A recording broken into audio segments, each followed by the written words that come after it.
Good evening, everyone. 1 minute, and we're going to get started in about 60 seconds. So please, if you want to make a stop at the tables up here, do so. And thank you, Nick.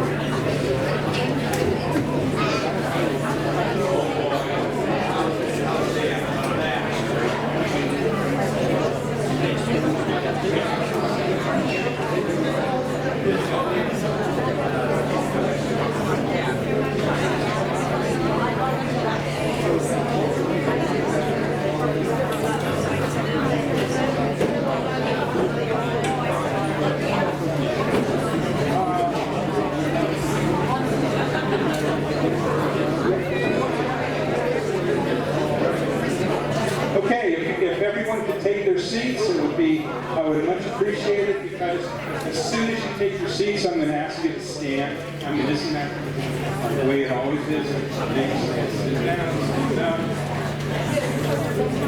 Okay.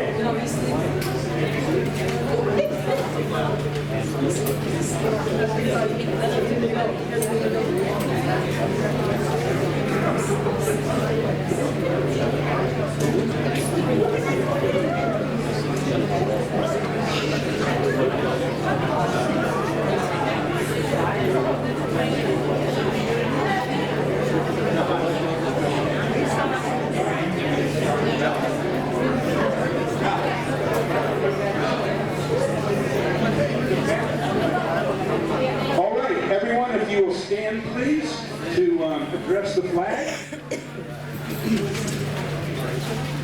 I pledge to the United States of America and to the republic for which it stands, one nation, under God, indivisible, with liberty and justice for all. Thank you. Please be seated. Okay, I just want to let you know that the agendas you have are all wrong. They're all wrong. They were prepared by me, okay? So as a result of that, I just have to explain a little bit about the agendas. Mr. Kerr is going first, and Mr. Rivera will be here second, as opposed to how the agenda is written. I want to let you know that Mr. Kerr has a number of people with him. I'd like to introduce those folks. Mary and Alicia are going to be here in the lobby after we're all done. So if you have questions about your homestead and a lot of the things that you're going to be learning this evening, you'll be able to take that up with them. So initially, I'd like to say thank you for being here.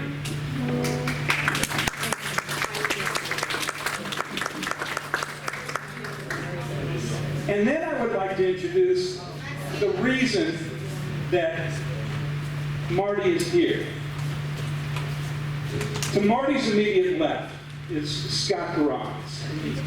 Now, I don't want to talk about their days at Nova Law School, even though there's a few stories there, but I promise I will not go there. But I want... I didn't see it real life if you can't talk about that. That's right, that's right. But I want you to know that they work as a great team, and I want to thank Scott for doing his level best to get Marty here this evening. So Scott, thank you very much.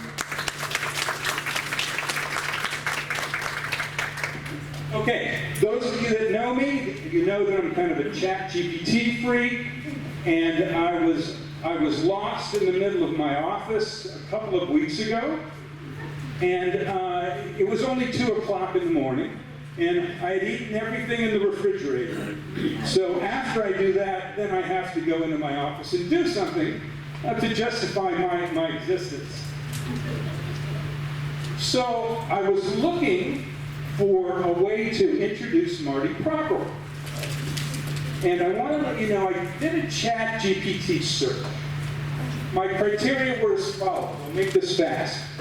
Size of tax rolls, number of parcels, involvement in legislative activity, innovation, AI, other things, public transparency, and media coverage, and also leadership in their international organization. It's the International Organization of Assessing Officers.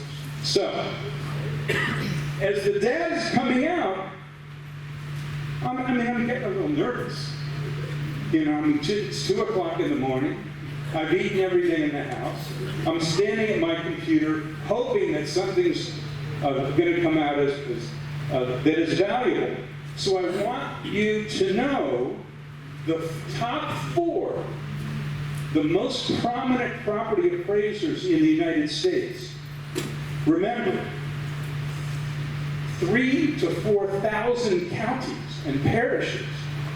So the competition is tough. Number 4, certainly expected, Harris County, Texas. Oh, that's Houston. It's a big metropolitan area. The person's name is Melanie Johnson. Barney probably knows Melanie.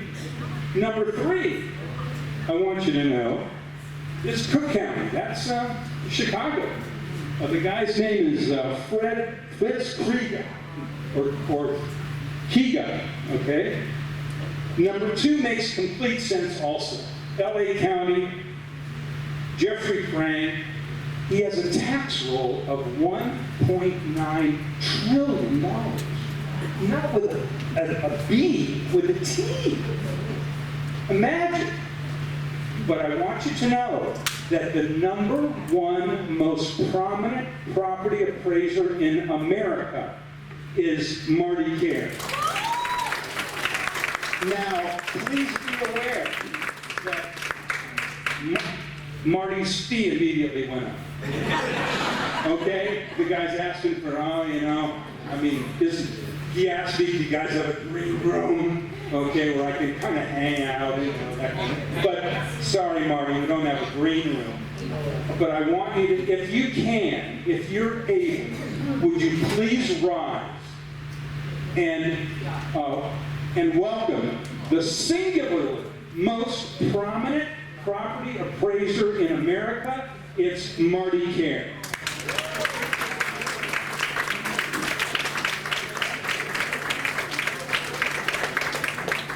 Hello everybody, how y'all doing? I have to tell you, I just love Ralph. And what made me feel so good is, you may know that I have 2 daughters. I love them to death, and I have one of my daughters here with me tonight. Her name is Brianne Kerr. And the fact she got to hear that was pretty awesome. And here's what's cool about it. You can actually go home, you can tell your mom exactly what Ralph said, and she'll believe you. I told her, she's like, that's not true. But Ralph is just fantastic. And I have to tell you something about Ralph and Eric. We've known each other for 25 years. Ralph is a huge solid for me a long time ago. When I was first elected property appraiser was in 2016. And before that, I lived in the town of Dayton, loved the town of Dayton. I had a little teeny townhouse. It was my wife, myself, Brianne, her sister, and we had a dog and a cat, and it got very cramped. And I'm like, you know what? I need to find a really nice single-family home where I can raise Brianne and Cammy, and we could be very happy and live a great life. And so one day I was at the Rapids Water Park with them, and I get this call, and it's Ralph. And Ralph goes, Marty, listen, you got to come to Plantation really quick. Because there's this very pretty home in Westport, which is a community and plantation, and I just think it'd be perfect for you and your family. And we went there and we just fell in love with it. We bought the home, we absolutely adore it. It's been just the greatest place to raise my family and to make just wonderful memories. And so I can definitely tell Ralph literally changed our lives for the better. I just love him. He's such a good guy. Please give him a huge round of applause.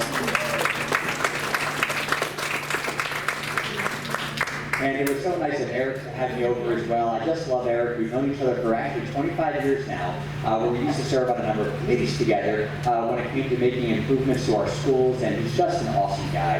And so I appreciate that. With that said, I promise I won't talk for too long. I've had like 5 cups of coffee, 2 Red Bulls, and a Diet Coke, so I'm a little wired. But I promise I'll calm it down a little bit. But I did want to tell you, and I want to thank you. You know, you all have given me the great privilege to serve in a lot of elected capacities. I got to serve in the Florida House of Representatives. I got to serve in the County Commission. I got to be the mayor of Broward County. And since 2016, I've gotten to be your Broward County property appraiser. And I can tell you that all the elected jobs I've ever had, This one I love the most by far, because you get to interact with everybody in the county, and the nature of the job just lets you help people. And here's a big difference. When you serve in the Florida legislature, it's wonderful. You get to debate education and healthcare. You get to try to make the state better. But sometimes you feel very far away from the people. You always get to meet the people you're helping. When you serve on the county commission, as you know, Broward County is a big place. More people live here than 13 states, the District of Columbia, and all U.S. territories except Puerto Rico. That's how big it is. And when you serve on the county commission, you get to make the port better, and the airport better, and mass transit better. You get to try to make Broward County very strong economically statewide. But sometimes when you do things, you still feel very far away from the people, and you don't get to meet the people you're helping. Property appraiser, I think, is the greatest elected job alive, because your job is basically constituent services. All day, every day, you help people with their property. You help seniors and veterans. It's the type of job that when I go home, I put my head on my pillow, I feel like I did something really good that day. So I appreciate so much you all allowing me to do it. You just re-elected me in 2024, so you're kind of stuck with me for another 4 years anyways. But it is just an awesome job, and I really love it. And with that said, there are a few main functions to our office. And what I really wanted to talk about was first what we do. I wanted to talk about the trim notice we just sent out. I wanted to talk about tax saving exemptions that can help you save money on your property taxes. Now I want to talk to you about something so important that's just a really epidemic here in Broward County and in South Florida, and that's title fraud. Basically people stealing your property, crowding your title, and doing really bad things to you and your family. And I just wanted to let you know what we were doing to combat that and how we're putting people in jail that commit it. But before I talk about that, there are three main functions to our office. The first function is we determine the value of every piece of property in Broward County for tax purposes, whether it's residential, commercial, tangible personal property, or essentially assessed property, which are railroads. And the reason that's important is when you pay your property taxes, the amount of taxes you pay is a relation to the value of the property you set and the tax rate set by the plantation, the school board, the county commission, and all of the taxing authorities. So the most important thing we want to do is just make sure we get it right. As I said this before, Broward County is a huge place. More people live here than 13 states, and we appraise more parcels than exist in many states. And even though the people in our office do a very, very good job, and their assessments are very accurate, mistakes can occur when maybe people have information about their property that we don't have that can help us bring down their assessed value. And you may recall that you probably got a document from me in the mail over this past month. That's your truth and millage notice. It's not a tax bill. It's basically a document so you can make sure you don't overly pay your property taxes. And it shows a number of very important things that every property owner should know. The first thing it shows is the value of your property for tax purposes. It also shows all the tax saving exemptions you're currently getting. It shows the dates and times that plantation, the county commission, the school board, and all other taxing authorities will be discussing your tax rates in their budgets. And it shows the proposed amount of property taxes you're going to be asked to pay for this year. And I always tell everybody, when you got that document, please take a look at it. If you have any concern about the value of your property, or you're not getting every tax-saving exemption you're entitled to, just contact me by September 17th, or sit down with Mary, who's just sitting right out there from our staff. They can go through it with you. We can go through it with you. We can make sure that you pay your property taxes. It's on your fair value, and it's not too high. The second thing we do, and this is what I love most about my job, is we give tax-saving exemptions to people that qualify. And there are a lot of exemptions under Florida law that can save you money. The most important one by far is the homestead exemption. If you live here in Plantation and it's your primary residence, you get that very important exemption that does two things. The first thing it does is it takes $50,000 of value off the tax bill you don't pay tax on. It saves you about $1,000 a year at the beginning. But most importantly, it really protects you going forward. Because every year after the homestead exemption, the value of taxing cannot go more than a maximum of 3%, and that is so important right now. Because you all know what's happened to property values since before COVID. They've skyrocketed. They've skyrocketed because people have come from all over the country, mostly states where there have been income taxes. They've come here, they've paid top dollar for properties, and it's been driving up those values. So I always tell everybody, if you know anybody that hasn't filed for a homestead exemption and they lived in their property January 1st of this year, have them do it because they'll make sure the value of their tax on won't go more than 3%, and their assessed value won't skyrocket with their market value. Once you get that, there are so many other exemptions that people are entitled to. My favorite exemption is called the low-income senior exemption. It's my favorite because about a third of Broward County's population are seniors. And unfortunately, on average, the most impoverished portion of our population are also seniors. And I always think if you can help a senior who's struggling to make ends meet, get a little bit more money in their pocket, they can have a better life. So if you know anybody that is 65 years of age or over as of January 1st, they made under right about $39,000 last year. If they don't file income taxes, Social Security doesn't count. If they do, they look at the adjusted gross income tax line of their income tax statement. If they make that number, then they are basically, they get another homestead exemption on top of the one they currently get. They can save another $400, maybe $500. If you're a senior that's been in your home for 25 years or more and you meet the other qualifications, you actually may be exempt fully from property taxes from the city and from the county. There are actually pretty big exemptions that can save people a lot of money. Once you get that, there are other exemptions as well. If you're a widow, you're entitled to an exemption. If you're visually impaired, you're entitled to an exemption. If you're a 100% disabled first responder or veteran, you're fully exempt from property taxes. There are lots of ways to save money on your property taxes, and I always tell everybody, go on our website at bcpa.net or look at the trim notice that we sent, and if there's an exemption that you're not getting, just contact us by September 17th, and we'll make sure you get it. And if you, after the meeting, if you all would like, out there again is our staff, if you want, you can actually sit down with them, open up your property, they can see if there's an exemption that you're currently not getting, and they can apply it so that your November tax bill will reflect that. The other thing I want to quickly talk about before I answer any questions is kind of what I spoke about at the beginning, and it's cracking down on title fraud. And I want to spend a little time on this because, unfortunately, South Florida is the title fraud capital of the world. It's the capital of the world because you have criminals, and that's what they are. And what they do is they walk into the recorded divisions every single day in the state of Florida. They file fake deeds on people's properties, and they take those deeds and they extort people for money, or they mortgage, rent, or sell the property. They do it all the time. And the reason it's so easy for them is the recorded division for every county has a ministerial duty. They have to accept whatever documents filed with them. Japanese criminals, they walk in, they file a fake deed, and they do something nefarious with it. So the first thing he wants to do is give the people of Broward County the opportunity to fight the fraud before the fraud occurs. So about 4 years ago, we came up with a really fantastic program. It's called Owner Alert. It's free to the public, and it's a great notification program letting you know if somebody changes title to your property and whether it's legitimate or not. And here's how you can sign up. You can actually sign up with Mary out there, or if you want to go on our website, you go on our website at bcpa.net. You click on Owner Alert, you type in your name, your parcel ID number, and your email address.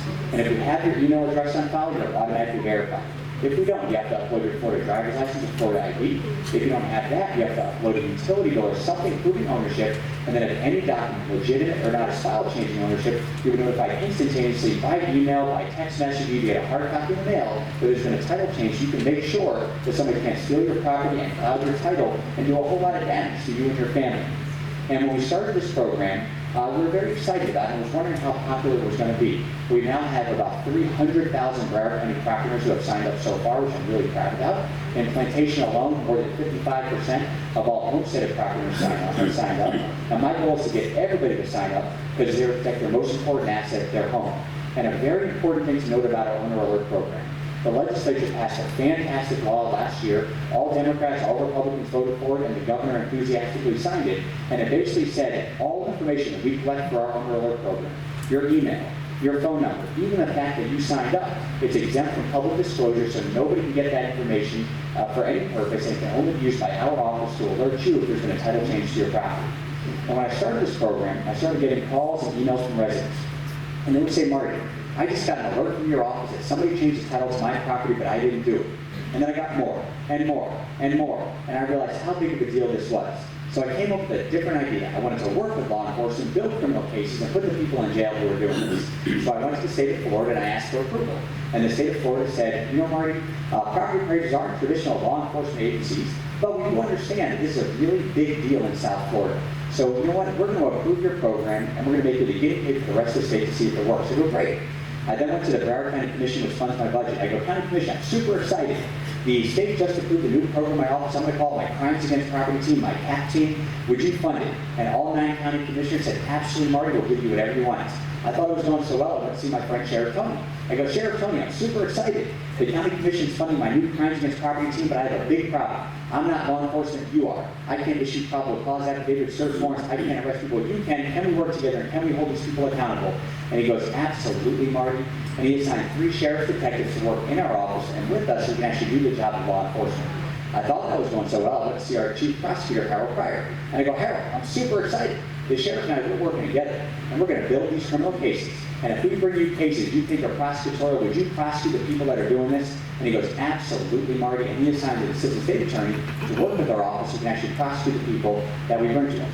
And over the past 2 years that we've been in existence, we've had hundreds and hundreds and hundreds and hundreds of individual criminal cases. We've had numerous arrests, numerous convictions, and we work with the court system to get property back to people in a much more expeditious and cost-efficient manner. And just to give you an idea how bad these people are, let me give you some examples as to the extent that these people will go to try to defraud people of their property. The first example I'd like to talk about was our first arrest and our first conviction. It was a married couple, 2 wives. One of the wives worked for one of our hospital districts. The other wife worked in the real estate industry. The wife that worked in the hospital district would find out when people would pass on. She would then take their confidential information, including their social security numbers and other identifying information, and give it to her wife in the real estate industry, who would find they had property in Broward County and heirs here. If they had property and no heirs, they filed fake deeds on the properties. They sell the properties on Zillow, mortgage the properties, rent the properties. They profited the amount of millions of dollars. But I was very happy because we investigated them, we arrested them, we prosecuted them, and even though they're a married couple, they're spending their time in different prisons right now, which I think is a great thing. Thank you very much. Super proud of that one. Another example that I want to talk about was our biggest case. And it's our biggest case because it involved about 9 people. And what's very interesting about this case is all 9 people met each other in jail and they came up with this scheme in jail. And here's what they decided to do. They decided to use the Broward County court system to steal people's properties. So the ringleaders would file quiet title actions in circuit court, basically lawsuits in circuit court, saying this senior, or this bank, or this person no longer wanted the property. The return of service would go to the guy's buddy who was in a mobile home in Hillsborough County. He would say, yeah, I represent that senior, that bank, that person. Yeah, they don't want the property anymore. Put this guy's name or his company's name. They sold dozens and dozens and dozens of properties all throughout Broward County. Fortunately, we arrested them, we prosecuted them. The ringleaders got 8 years in state prison, followed by 10 years probation. Another very interesting person was a minor co-conspirator. She was only given 10 years probation, but she was also ordered deported to her home country in Lauderdale, which is a very cold Eastern European country, and she did not come back to the United States. Very proud of that one, too. And people ask me all the time, Marty, who does this? What kind of technology do they use? Who are the victims? And what kind of prison sentences are they really getting? Well, with regard to the first question, who does it? We found just about everybody does it. All different races, religions, national origins, people of high net worth and low net worth, of all different occupations, just about everybody does it.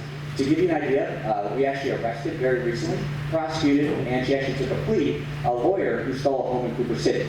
So just about everybody does it. The one common denominator that I found is they're very, very smart people. They come up with incredible schemes, and they defraud people of their money in ways that are really pretty horrific. The other thing people ask me is, Marty, what kind of technology they use? Well, generally the technology is very primitive. They walk into the recording division, they file a fake deed. They have a courier come and file a fake deed. We even had a guy on death row in Georgia have a courier file a fake deed in Broward County. We didn't prosecute him because he has other issues going on over there, but that's how easy it is. But the technology is getting much more sophisticated. And here's an individual case that we currently have going on that's an ongoing criminal investigation. I think we're going to find the people. Here's what occurred. There was a title company in Broward County, and that title company got a call. And the call came from this very sweet lady. And she said, you know what, I own this property in Lauderdale Beach. I've had it just about my entire life. But you know what, I'm retiring now, and my grandkids, they all live in Michigan. And I need to sell my nest egg, that piece of property, so I can afford to live out my golden years in Michigan with my grandkids. Would you sell it then? And the title company said, sure, so she owned it. And she sent over some very legitimate looking documentation, a driver's license, a passport, all kinds of other documentation showing she owns the property. But the title company was smart. And they said, well, I have to meet you in person. And she goes, well, I can't meet you in person, but I can meet you over Zoom. And they go, okay, we'll meet you over Zoom. So the Zoom meeting opened up. On one side of the screen, you have the title company.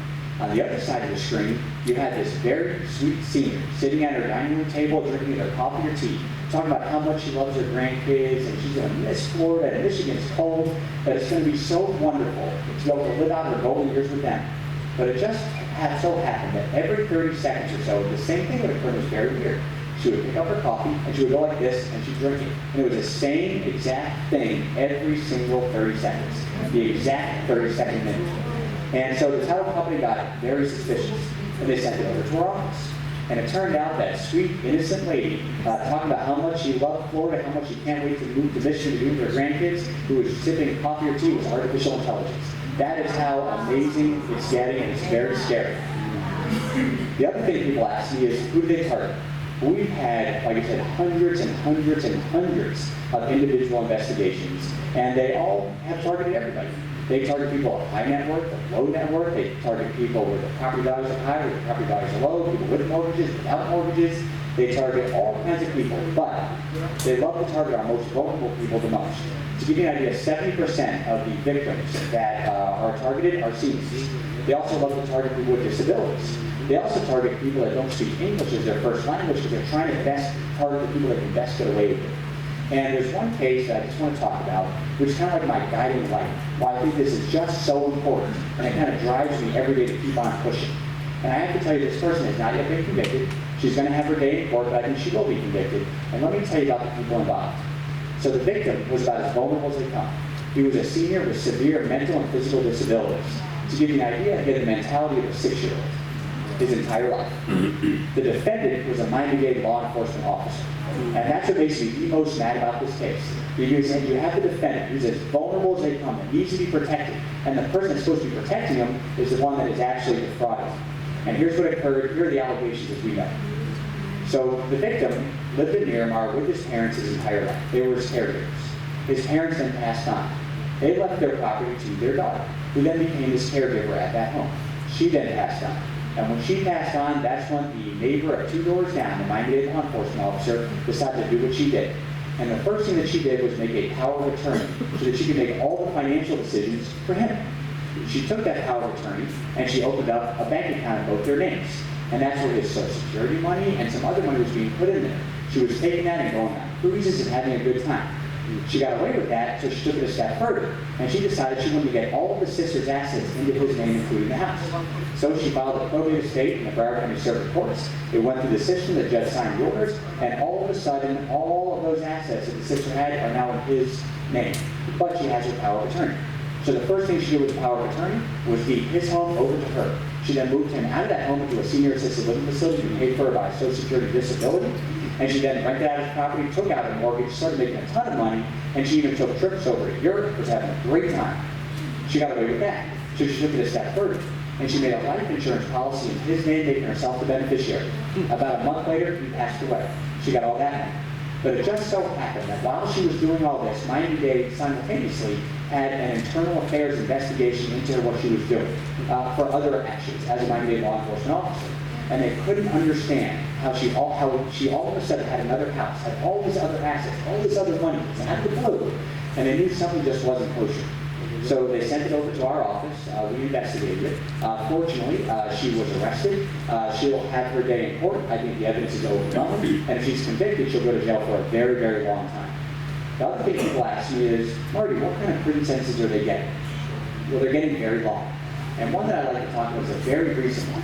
There was a man that stole a senior's home in Tamarack. And we arrested him. And we decided to prosecute him. And he decided he wanted to go to a jury. The jury heard the case, and they unanimously returned a verdict of guilty. As soon as it was over, he walked up to the judge. And he goes, well, Your Honor, I was just convicted. When do I come back for my sentencing hearing? And the judge goes, well, you have about 30 seconds. As a matter of fact, you don't even have that. And gave him 15 years, which I thought was great. I was very happy about that. And I'll tell you why I'm so happy about that. And I'm so happy that our law enforcement here really takes it seriously. Our judges take it seriously. Plantation TV takes it seriously. The reason I'm so happy is because these people, like I said, they target so many people. They target seniors. They target people. They take their most important and most valuable asset away from them, and they make their lives very, very difficult. And my goal is to hold every single person accountable that's doing it. So I please hope that if you haven't signed up for our Home Alert program, please do so. Our staff will be right out there. They'll sign you right up. It's really kind of like a first line of protection. And also, with that said, I like to talk about this everywhere I go, because I want every criminal out there to know if they want to do this in Broward County, we're going to work very hard to put them in jail for a long time. With that said, I can go on and on forever. Like I said, I've had 5 cups of coffee, 2 Red Bulls, and a Diet Coke. And I also tell people if politics doesn't work out, it'd be a great option. It's like my fallback. But does anybody have any questions that I can answer? I'm so happy to see everybody here. If I could just say, if you have questions for Marty, if you wouldn't mind coming up to the microphone here so everybody can hear, please come on up. If you have questions, we might be able to get you on the microphone or on the video. By the way, Lauderdale West is amazing. You know what? I know it's very close. I love Veterans Park. It's actually one of my favorite parks all throughout Broward County, and I think the city has some fantastic events, especially for veterans. So sorry. Can you explain portability? Yes. I don't know. Great question. I'm so glad you asked that. And something I totally forgot to talk about. It's really important. What was your name? Marie? So Marie asked me to explain what's called portability. Portability is a really fantastic program, and it can give you the opportunity to move from one home into another home and not be taxed to that home. And so let me explain it. Let me give you an example that really helps somebody save a lot of money in their property taxes. When you buy your home, you file for homestead. And a homestead exemption does two things. The first thing it does, it basically takes $50,000 of money off the tax. They don't pay tax on it. Save about $1,000 there. But what it does really, though, is it kicks in what's called the Save Our Homes Assessment Clause of the Florida Constitution. That basically says that every single year after you have your home, the value of taxing cannot go more than a maximum of 3% or the consumer price index, whichever is lower. So over time, your market value is very, very high, but your assessed value is lower because of that cap. You have all this value between your market value and your assessed value you don't pay taxes on. If you now decide you're going to buy any other home anywhere else in the state of Florida, you want to make that your new homestead, and it's an equal home of equal or greater value, you can take whatever difference that is with you between your market and your assessed value to your new home and not pay taxes on it. If you buy a home of lower value, you take a percentage of it, and you can save a lot of money in your property taxes. Let me just give you a real-world example where somebody was able to move the full $500,000 amount, that's the amount you're allowed under law, to another home, and they wouldn't have moved if they didn't have affordability. There was a couple that lived in the city of Weston, and they bought their home in Weston Hills when Weston Hills was built decades ago. And decades ago, a young family could still afford a home in Weston Hills. And they bought the home for a couple $100,000 at the time, and they filed for homestead. And as soon as they did that, that cap I spoke about kicked into place that said that every year thereafter, the value of taxes couldn't go up more than a maximum of 3%. So over time, their market value got very, very high, but their assessed value was capped. And they decided they wanted to, they're now empty nesters, they wanted to sell that home, and they were considering buying a condo in downtown Fort Lauderdale, but they were very afraid they couldn't afford the property taxes in downtown Fort Lauderdale. So we looked at their properties a couple years ago. The market value of their property at the time was about $1 million, but their assessed value was about $500,000 because of that cap. So they had $500,000 of value they weren't paying taxes on. What they did was they sold their Weston home, they bought a condo in downtown Florida for about $1 million, and we were able to move the full $500,000 of value from their home over here to their condo in Fort Lauderdale, which dropped their assessed value to $500,000, which basically meant their taxes in Fort Lauderdale were very similar to what they were in Weston. What's really fantastic about affordability is you can use it anywhere in the state of Florida. You have to use it within 3 tax years. So right now it is, what is it now? August. So right now it's August. Our tax year starts on January 1st. So let's say you move today, you just have to make your next homestead. You have to have your next homestead within 2 years and just a few months. And the one thing I didn't mention, let's say you're going to downsize, which a lot of people want to do. You take a percentage of it. And so a good example is this. Let's say that same couple, they had $500,000 in portability. They bought $1 million home here. But let's say they decide to buy a $500,000 home. So what they would get is $250,000 of their value to come with them, which would have dropped their assessed value to $250,000. On our website at bcpa.net, there's actually a affordability estimator. And if you know what the purchase price is of your new home, what you can do is you can type that in there, and it'll give you an idea of what your tax will be with portability and without portability. And you can kind of use that generally throughout the state. Does that help? A great question. And portability is a great thing. Oh, and what people don't always realize, remember that couple I spoke about? The first year, they saved about almost $12,000 in property taxes. But that was just that first year. They'd say that every single year since then. It's something that keeps on going with you. Portability is awesome. Thank you very much for that question. Does anybody else have any other questions? Of course.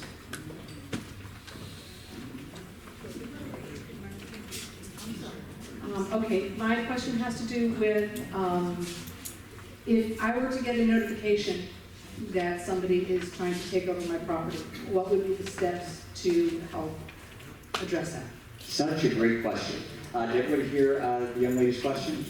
So if you get a notification because somebody has changed the title to your property, here's what it's going to do. That notification is going to show you some great steps to take so you can make sure somebody can't steal the property and they can't cloud your title. The first thing it's going to do is give you our phone number. You can call us, that specific line that's in there, and then if we know that it's a fraudulent deed, we don't have to update the tax roll. So basically, we can keep it within your name. It'll also tell you to call your mortgage company. It'll keep going down the lines, and it'll also kick in our crimes against property team so that we can also get involved with law enforcement and crack down on the people that are doing it. And here's why it works so well. Title fraud, to really cloud your title and do real damage to somebody, it takes some time. The first fraudulent act, which we can't stop, is them filing the fake deed. But once they file that fake deed, they then have to take it. They have to take out a fake mortgage. They have to rent the property. They have to really cloud the title, so it takes some time. If you're notified right off the top that that occurred, you can actually take the steps that you need. It's detailed in there, so they really can't steal your property. You won't have to go to court to try to fix it, and we can work with you just to get it right back to your name very, very fast. And the one thing I didn't mention, I should have mentioned this before, there may be some people that want to designate somebody else to get their alert. And I'll tell you why. So my dad is the greatest guy ever. I love him. That's actually Brian's grandfather. Recently, it was her birthday and her sister's birthday, and what they do is they go on this big shopping spree and buy them everything at the mall. It's awesome. And so my dad is active. He loves having fun. He does so many things. He dances. He tries to play pickleball. Scares me when he does that. He does all those things. But the one thing he can't stand are computers. I think I saw him throw his computer once. And so he doesn't want to get these emails or the text message. So what he did was he actually designated me to get any alert when something happens to on his property. He said, I'll get it and I can take that. So that's the only people we allow to get an alert besides the actual property owner, is if the property owner designates somebody, or if they have a legitimate power of attorney where they're taking care of their loved one. But great question. And does anyone else have any other questions? Millage rates. Oh, sure, of course. We discuss millage rates? Oh, right, the question was millage rates. So that is a fantastic question. When you pay your property taxes, it's really, so you're actually two-part, when you get your property tax bill, there are going to be two parts to it. The first part is going to be your ad valorem taxes. That's basically the taxes on your property, what you pay by owning your property. The other part is called your non-ad valorem. That's like, do you guys have the blue bags as well? You pay for the blue bags. I have the blue bags. I'm not in the hand, so maybe the commission said that. But there is that water and sewer, fire services, things that have nothing to do with your actual property, but they're extra fees the city charges to pay for those other services. But when it comes to the millage rates, that's set not on the non-ad valorem, it's set on the ad valorem, and that determines the amount of taxes you're going to pay. So what we do is we know the value of every piece of property in Broward County. We determine that each year. We give the value of your property to the City of Plantation, to the County Commission, the school board, and they see basically what the value is of all the property in Plantation. And what they're going to do is they're then going to determine a millage rate, basically a tax rate to put on that value, which will determine the amount of money that they need to provide services to the people of Plantation. And what I always tell everybody is, if you look at our term notice, there's a few things in there. One thing in there is their proposed adopted millage rate. There also is something there called the rollback rate. The rollback rate basically is the rate that they can adopt if they want. It's required to be put in there. That won't bring them additional revenue in, but it'll keep it pretty much the same as last year, so your taxes don't go up. And what I always tell everybody is just take a look at the term notice and see when the City of Plantation, the County Commission, the school board are holding their budget hearings. Because I do know the mayor and the commission, they want to hear from people. And if you just go to those meetings, you sign up to speak, you can let them know if you agree with the tax rate they're trying to set, if you agree with their non-ad valorem. It's really, really important, and that's the best way to address the millage rates. I hope I answered the question. Great question. It is. I did see. So Mayor Sortel is my friend. I know you all. I'm sure you all know Nick as well. Nick did propose to, I think, reduce the millage rate. Excuse me. 5.7, which I think is a good thing. You know what? Local governments. So the one thing, somebody said this yesterday, and it made me actually think. I thought it was interesting. I never thought about it before. I spoke to the city of Coral Springs yesterday, and somebody got up and they were speaking to the commission, and they said to them, you know what? We like the fact that you all determine our tax rates because you live here as well. Because, you know, whatever you set, you're also going to be paying too. And what I think is very interesting, you know, local governments have a very important role, especially city commissions. Like I said, the reason our garbage gets picked up, the reason we have police and fire and just great services is because of their budget, because they want to make sure they spend the money correctly. But they also want to make sure they don't overly spend your money or take too much money that they don't need. And so right now, every single taxing authority in Broward County is they're basically looking at their budgetary needs. They're looking to see what their police and fire is going to cost, what fixing potholes and operating parks and doing all those services that we get accustomed to is going to cost. And there are some cities that are actually going to increase tax rates, I think, throughout Broward County this year. There are some cities, most of them are going to keep it exactly how it is. And if they keep it how it is, values are going up, so they get more money, but they're not increasing taxes. And then you have Plantation, which has looked at their budget, and it looks like they've determined that, you know what, we can actually have a property tax decrease and still have great funds to be able to operate. And so that's kind of, it looks like that's where they're at right now. So it's great questions. Thank you guys very much. Yes, Kevin? So just because you talked about the public hearing for Plantation, it is September 10th at 5:01 p.m. Wonderful, excellent. And you know what, we have an excellent mayor and commission. I think they're, you know, I have to tell you, I get to see all 31 cities in action. It's really neat to represent everybody. I get to see every taxing authority, see how people interact with each other.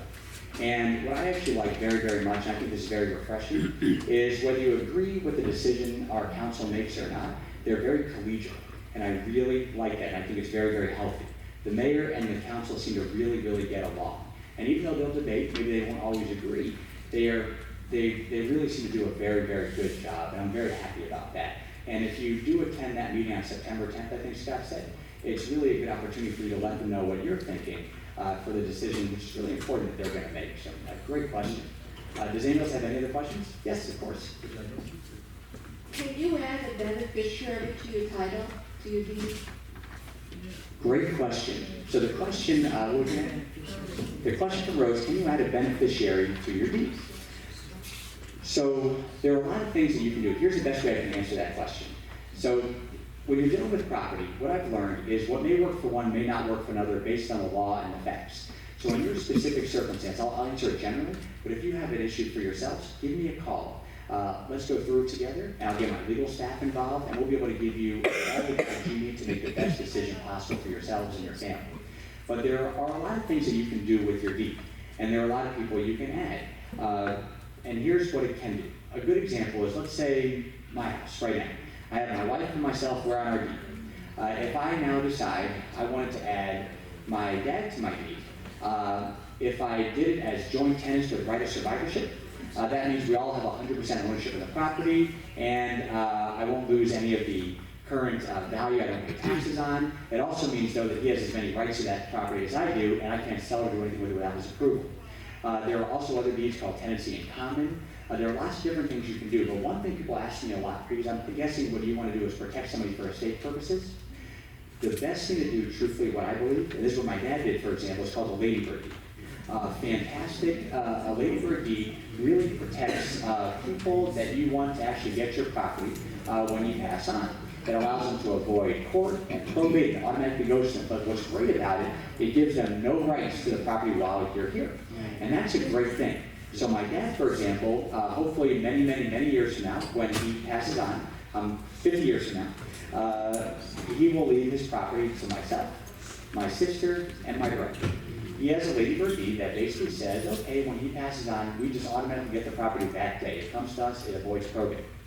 But if he wants to sell his property tomorrow, or if he wants to take a mortgage on his property, none of us can stop him from doing it. A ladybird deed is a really fantastic thing, but in your situation, I'm not quite sure what it is, but if you give me a call, I'm happy to talk with you about it, and we can really kind of give you some good, at least some good information so you can make a good decision. I hope that helps. Thank you.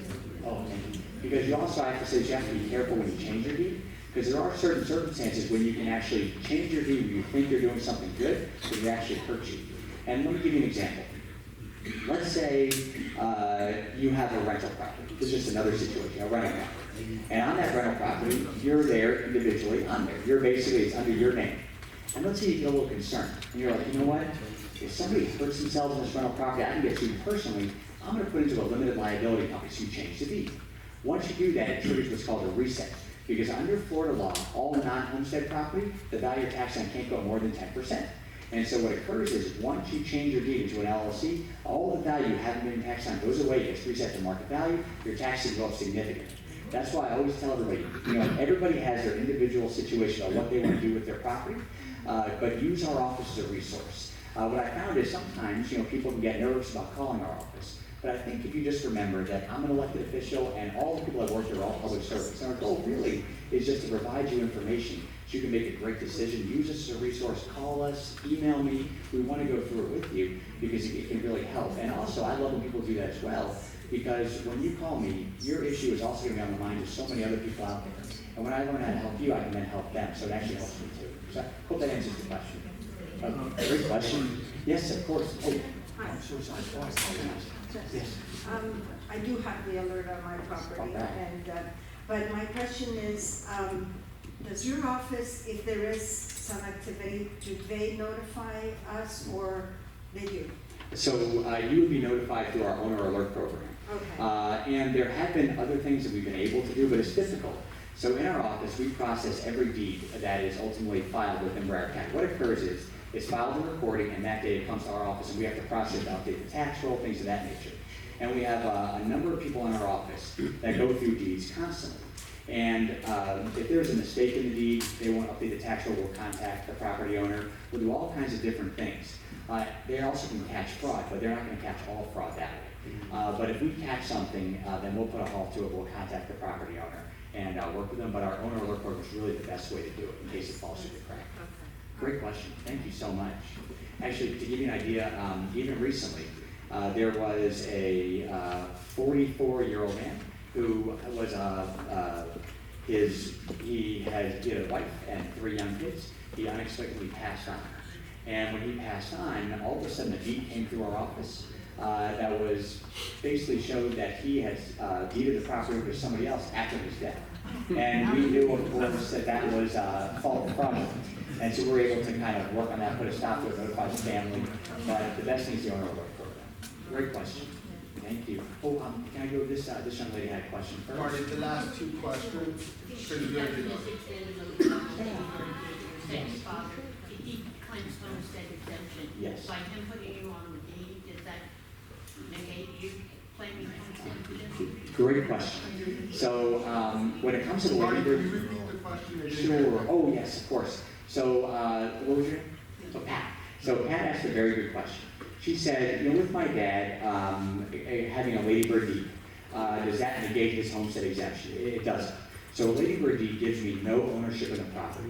It really just protects, you know, it helps me avoid probate later on. But there is a great question you asked, because you only have 1 homestead exemption per family unit. A family unit is basically a married couple.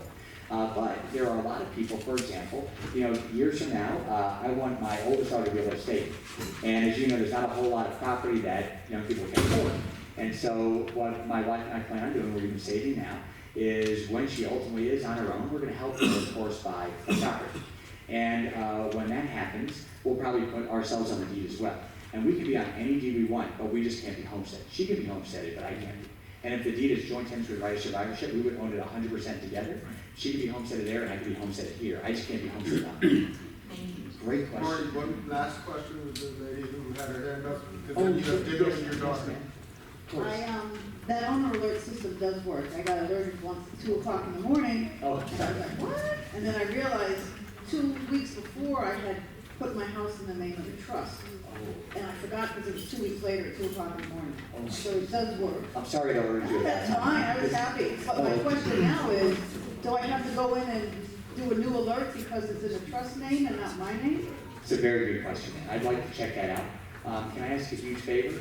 Would you mind emailing me, or if you can even give Scott your information or calling me, and I'll just double check it. I think you should be good to go. But I definitely would like to check that, if it's okay. Real fast before it is, anybody else have anything else I can answer? And I'll tell you the only reason I'm leaving it, and I apologize so much about this, is so the reason I brought my daughter with me, who I love to death. I'm going to embarrass her, I always do. Really proud of her. She's actually, by the way, the president of her junior class at Archbishop McCarthy High School. I'm really excited about that. She is. They had like 700 kids vote, and she did the right way. She walked, asked everybody for their vote, worked very, very hard. Super proud of what she's doing. Amazing. And actually, I'm sorry, I have to say, she has a 5.07 GPA, which is awesome. And today, she was notified by the school that they chose a few kids in the school to put them in a program that is for the kids with the best GPAs, the highest SAT scores. It's like a super honors program. She just got alerted today, and so we're actually going to dinner to celebrate the 2 of us. So that's the only reason we invite. But thank you all so much for having me today. All right, everybody, thank you.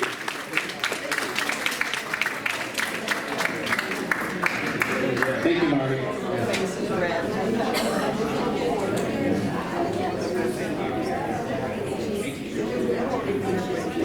Okay, as Marty said, he has his staff out in the lobby. If you have any other additional questions, regarding the presentation tonight, where did Ralph go? Ralph, do you want? do have, Officer Rivera does have a small presentation for us tonight. If you all want to just wait a moment here, and we can get Ralph to tee this up. Or can you tee it up?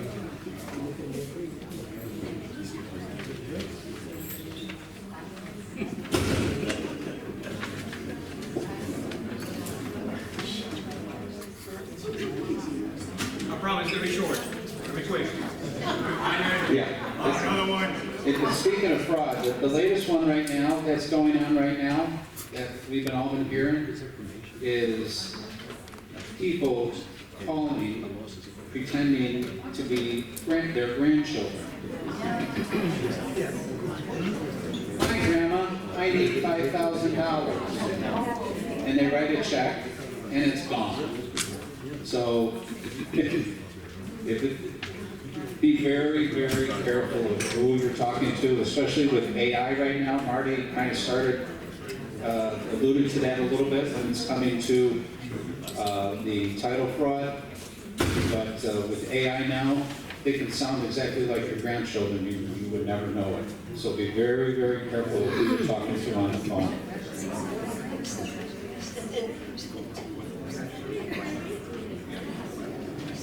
Well, they fixed that up. Good evening, everybody. Thank you. I'll be short, don't worry. But yes, one of this three incidents for the past month.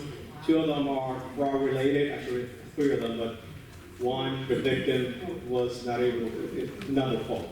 The other 2 involved. Okay, perfect. There you go.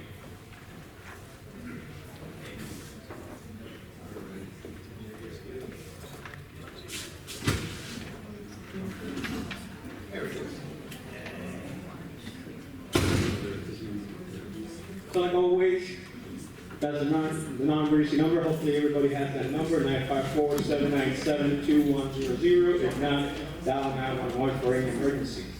So like I said, there was 3 incidents from July 15th through August 19th. That's when I pulled the stats. 3 total, all theft related. The first one, it was reported as early exploitation. A resident got a call from their bank saying they could help her invest the money. They told the victim to go to the bank located in Pine Island, and she did 2 transactions, each one $10,000 each.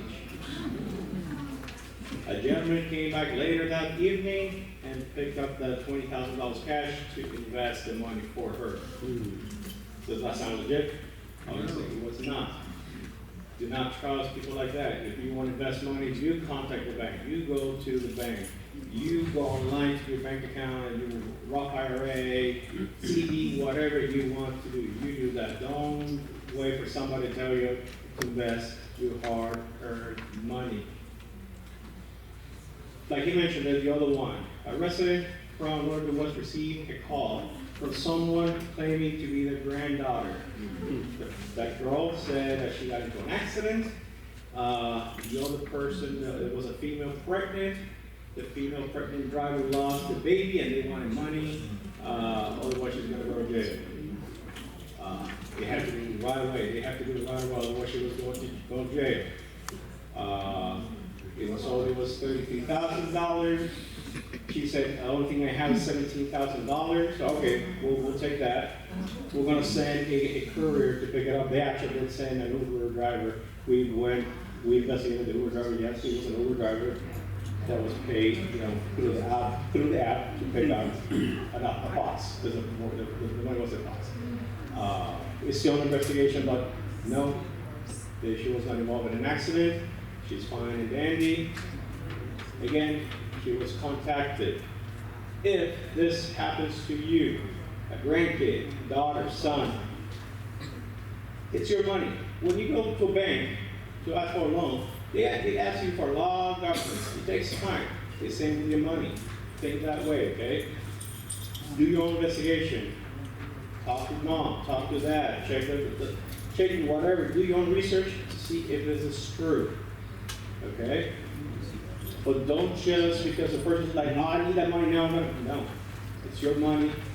You make that decision, but make your own research. Most of the time, it's a scam. The next one was the victim found out somebody used one of her old checks for $54. They changed it to $2,000 and they cashed it. Luckily, she had receipts from that check. She called the bank. She was not found liable, but that happened. Okay. So like I said, only 3 stats. That's great. I mean, obviously, a lot of people are still getting scammed because we're still trusting in people calling us. So overall,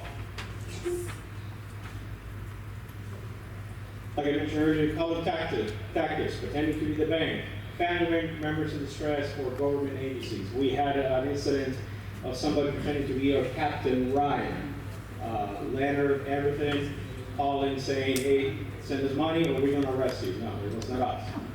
So, we don't do that. If we want to arrest you, we're not going to tell you. We don't want your money. I want the stat. I want to say, yeah, I was there.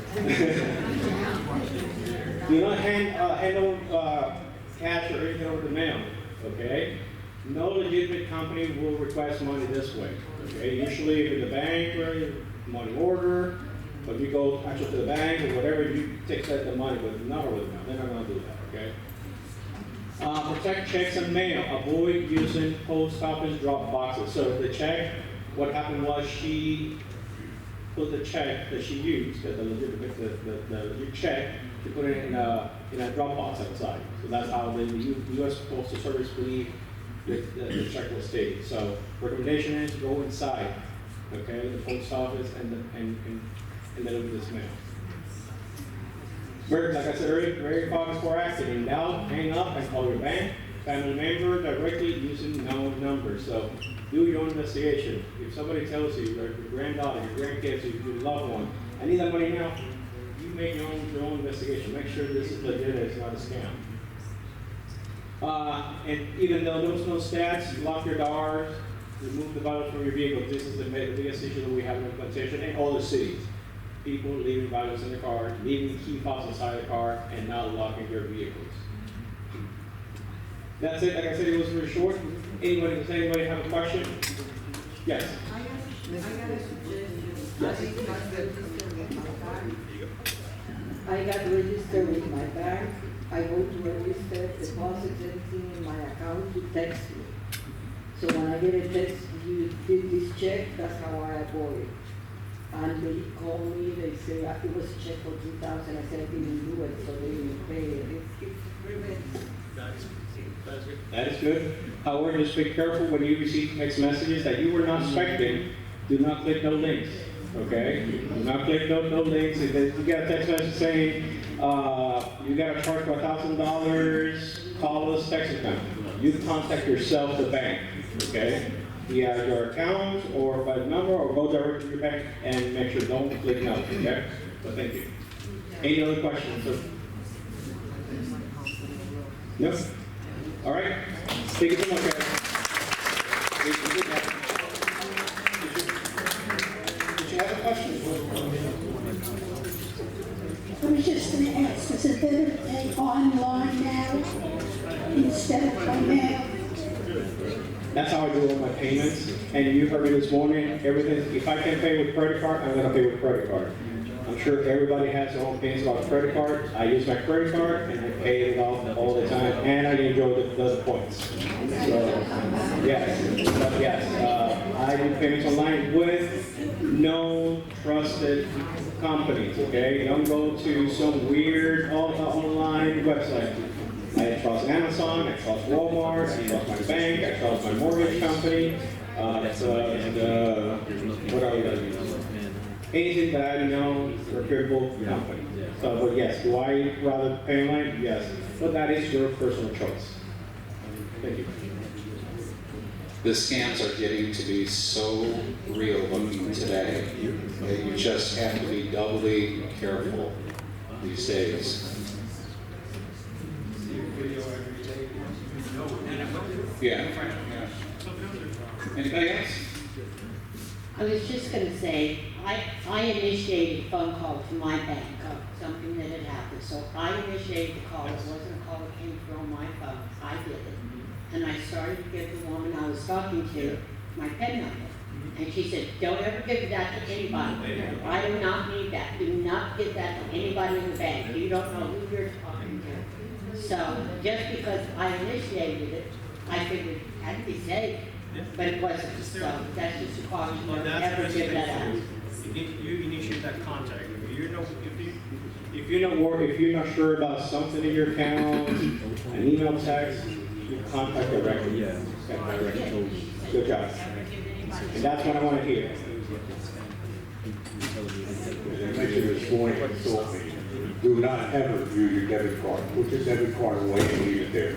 If you're going to charge anything, use your charge card. Charge card, just get the money back on that. They take out any bank account, it's gone. All right?